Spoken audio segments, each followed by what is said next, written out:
Good afternoon, everyone. Today is Friday, January the 6th, 2023. Happy New Year and welcome to 2023. I'm glad to have you all. This is episode 39, and welcome to Real Estate, Real Life, Real Talk, and Real Live with Damon, the agent.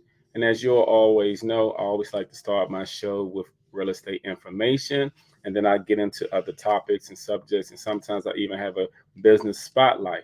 So today, what I'm going to be talking about in the wonderful world of real estate is bankruptcy, buying a house with a bankruptcy and when you owe taxes. And the reason why I'm talking about taxes is because we are in the tax season and many people are getting their W-2s and many people will be filing for their taxes. And unfortunately, there are some people who actually owe taxes. So many people have certain questions when it pertains to buying a house when they owe taxes. And they also have questions when it pertains to buying a house when they have a bankruptcy. So I am here to elaborate on a few things to hopefully clear things up. So for those of you all who are looking to purchase, you'll have a clear understanding what your options are because there's no limitation to buying. It's just knowing what you can and cannot do.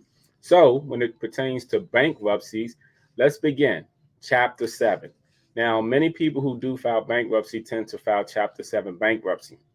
Chapter 7 is when it's a liquidation bankruptcy. Businesses and individuals can both file for a Chapter 7. This process is normally typical of a reorganization of much of the assets that an individual or business have. What that means is basically everything that a person owes and everything when it pertains to is put into it's all the assets are gathered, and when all the assets are gathered, it's liquidated. And the liquidation is when the bankruptcy attorney will say, okay, if you owe all this money, then we're going to put it here to liquidate it. And then when they liquidate it and everything, they write off everything. It tends to affect many people's credit, but keep this in mind. No matter which bankruptcy that you file, you still can purchase a home. And I'm going to get to that after I go over the next bankruptcy. Chapter 11. Now, many people don't talk about Chapter 11 because Chapter 11 normally pertains to businesses. So the reason why, like if you don't own a business, most people don't even talk about that. Like if you go to a bankruptcy attorney, they're going to talk about Chapter 7 or Chapter 13, depending on what your options are. But even with a Chapter 11, again, this involves a reorganization of the business affairs, their debts, their assets. This is all the things that a business owe, and this is what the bankruptcy does. It's just a reorganization of everything, what they owe, what they own, and then the bankruptcy attorney would then liquidate those things as well too. So that is a Chapter 11. A Chapter 13. Now, many people do this, especially people who work and who get a W-2. This is the most popular one for a lot of people who do work and get a W-2. A lot of bankruptcy attorneys will basically try to get people to do this. This is like a consolidation of everything that is owed. For example, let's say hypothetically you owe $50,000 with your credit cards, with your card notes, with any past creditors or anything like that. What will happen is with the Chapter 13, it's a consolidation loan basically. And it's like when you get all your bills together and it's like a reset button has been started. So let's say today's January the 6th and you do a Chapter 13 on the 10th. What happened is everything that you owe up until January the 10th will be reset. So instead of you paying your credit card here, your card note here, and this payment here, you will pay one payment to the bankruptcy attorney because they will consolidate everything and they will liquidate it to the point where you make one payment. Now, let me translate that over into when you're trying to buy a home. Now, people have come to me and said, I filed for bankruptcy. How can I buy a home? I've been told that I cannot buy a home. Well, here's where they're wrong. Depending on which bankruptcy that you actually use will determine how long it would take before you can buy a home from when the bankruptcy has been discharged. That's a key thing when it pertains to bankruptcy. Let's say you file for Chapter 13 or Chapter 7. because those are the two most popular ones, unless you own a business and then you're considering Chapter 11. But if you file for Chapter 7, for an example, you can purchase a home 4 years from when it's been discharged. Now, I say that, and I want people to clearly understand what that basically means. It means the discharge basically means from you have the agreement with the bankruptcy attorney, you agree to everything, and then they release it. So that's what the discharge is. Once the bankruptcy attorney releases it, and once they release it, then you're able to within 4 years, purchase a home. Now, make no misunderstanding that those bankruptcies will sit on your credit longer than 4 years. But just because they're on your credit does not mean you cannot purchase a home. For example, when you speak with a loan officer in purchasing a home, many loan officers are going to run your credit. If the bankruptcy comes up on your credit, the first thing they're going to ask you, has the bankruptcy been discharged? Do you have discharge papers? If you say yeah, then they're going to look at the date that's on the credit, because always was the date that's on the credit. They're going to look at that date, and then within 4 years. So like now it's 2023. Let's say you did a discharge, you did a bankruptcy in 2018. And right now we're in 2023, and the discharge has been in 2019. And it's January the 6th, and it was on January the 3rd.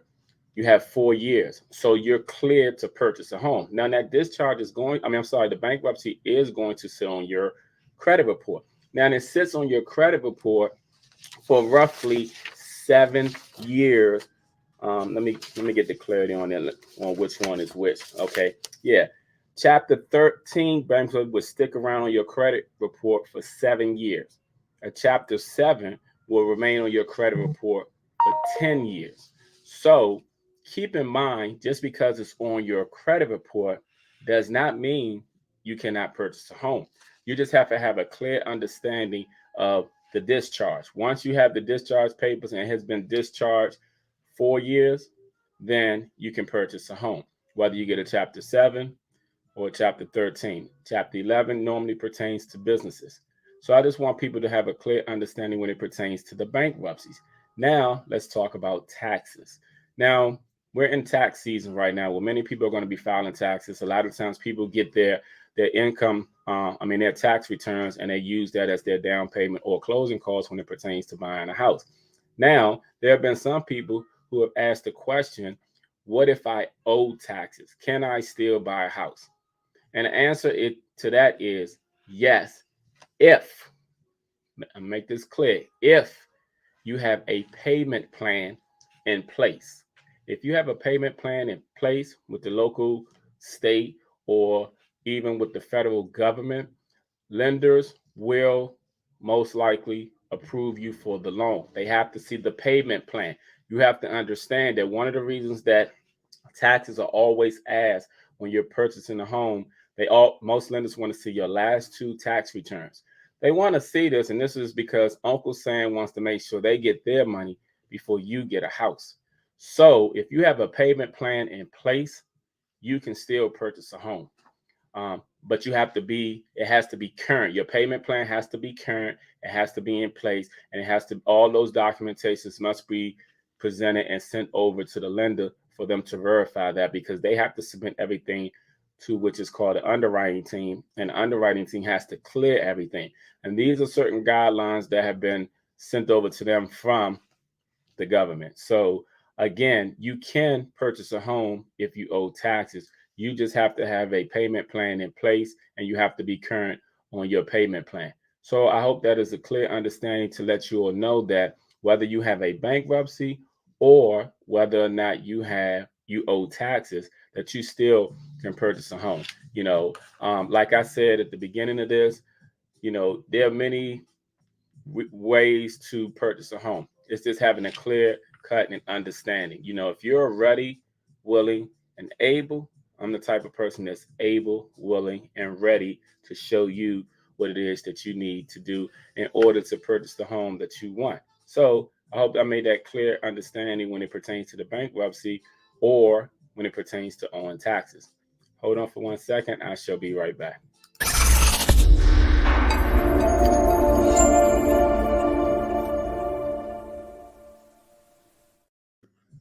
Okay, thank you all for joining me. So, I was going to have a guest on today, but unfortunately, they couldn't make it at the last minute. So, I'm going to go into my next subject, which is reality.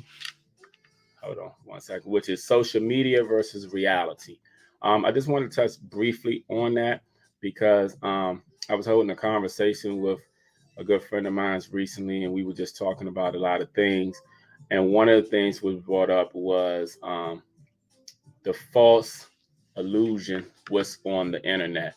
Now, reality versus perception. Reality versus perception is the implication is that because each of us perceives the world through our own eyes, reality itself changes from person to person. While it's true that everyone perceives reality differently, reality could care less about our own perceptions. And what that is, though, is meaning when we all look at a place such as Instagram, we see so many people on there, and it seems like they're living their best life. Everybody posts the best thing that what's going on in them. A lot of times you would think everyone is doing so well, and then everyone, like some individuals are struggling and having a hard time. I just wanted to say this: please do not believe the hype.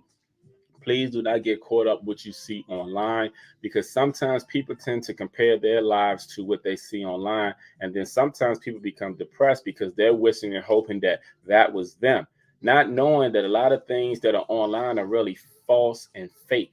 Like a lot of people, for example, even in pictures, they use a lot of filters. They don't look like anything that you see online. Even with the whole body thing, people are using filters when it pertains to just showing their bodies. People are making it seem like they got all this money, they're traveling all the time, they have the best of the best and stuff. And I'm not saying that people are supposed to show when they're doing bad. I'm not saying that at all. What I'm saying is, though, is people can get so caught up in other people's lives that you forget to have a life yourself. What you have to understand is you've been put on this earth to live your best life. But yet, a lot of times people are not living their best life because they're comparing their life to other people's lives. You should never compare yourself to anyone else when it pertains to anything. You should only compare yourself to you and becoming the best person that you can possibly be. Because if you compare yourself to others, sometimes it will cause you possibly to become depressed. It will cause you to sometimes say, Dad, I'm not doing enough. And then at the same time, it will sometimes make some people even jealous and envy because they're wishing and hoping that was them. That's why a lot of times you see, like, when people are celebrities and all these groupies and stuff flock to them because they want that lifestyle. They want something that they think that they have to offer. When you have to create your own reality in whatever it is that you choose to do. So also, there's a lot of people who are out here who, when you look online, you see them and you think that they're doing well, but reality is a lot of them. And when I say a lot of them are not doing well. That's just an image that you see. A lot of them are broke. A lot of them are struggling. A lot of them, trying to figure out things. But of course, they want to make it seem like they got the best of the best and they are the best of the best. But reality is, we all struggle at some point in time. We all go through things at some point in time. But if you look at social media, it's a whole different world out there. A whole different world out there. It's a lot of miserable people on social media too. You have to keep that in mind. That's why people, if you go on one of those posts and you say anything that's against the norm, you'll have a whole bunch of people jumping on you, and they don't even know you. They're jumping on you because they don't have a life. They don't have any time. All they have is time. And sometimes, you shouldn't entertain those people and don't even read the comments, because it'll drain you. It'll pull you into this rabbit hole on social media where a lot of people are at. You can't make a lot of progress a lot of times when it pertains to things, because social media, to be honest with you, is an addiction. There are all types of addiction out here. The alcohol addiction, is drug addiction, sex addiction, gambling addiction, um, and social media addiction. If you don't pay attention, you'll go down this rabbit hole and you go in there and you'll start strolling. And next thing you know, it's 3 hours later and you wonder what happened. And next thing you know, all day has gone or all night and you haven't gotten anything done. So please be mindful when you're on social media, because your reality is when you're in that rabbit hole looking at and strolling on social media for hours, your reality is you wasted hours looking at other people's lives. What are you doing with your life? That's the question that should be a lot and quite often amongst a lot of us, but it's easy to get caught up. Get caught up. So I wanted to share that because, like I said, I see reality versus social media. It's a lot of stuff that goes on social media, a lot of stuff, but people are not paying attention. Please try to pay attention to what's going on, because time goes on and waits for no man, and time is passing people by, whether or not they realize it or not. Put the phone down, because there's a whole world outside of social media. Put the phone down and take a look, and you will basically see that your reality is going to be what you create. And the thing is, though, is like I said, what you think you see on social media is not always what's really going on. And I say that from knowing, I see people's pages on social media, and I know how they live behind the other side. And it is nothing like you see on social media. And there's so many people who are like that. They post this, they post that, you know, take a picture of me doing this or whatever. And I didn't even who they are or how they live.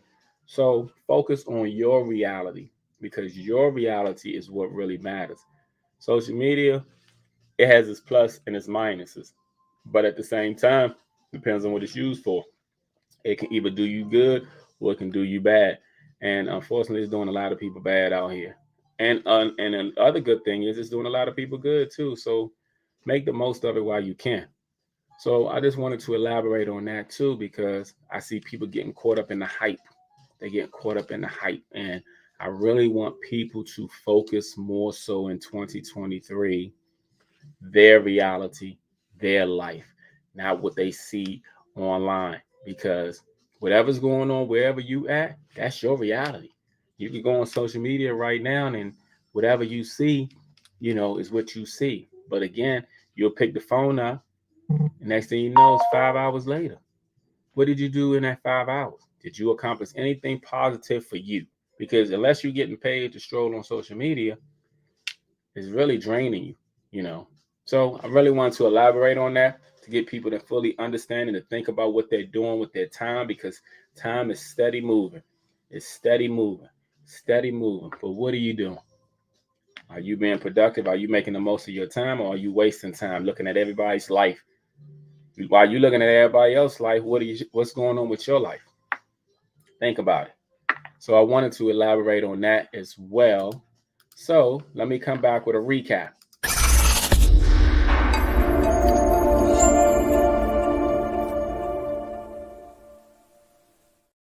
Okay, again, I'm going to recap what I went over now. I went over bankruptcy and owing taxes. Again, there's a chapter 7, a chapter 11, and a chapter 13.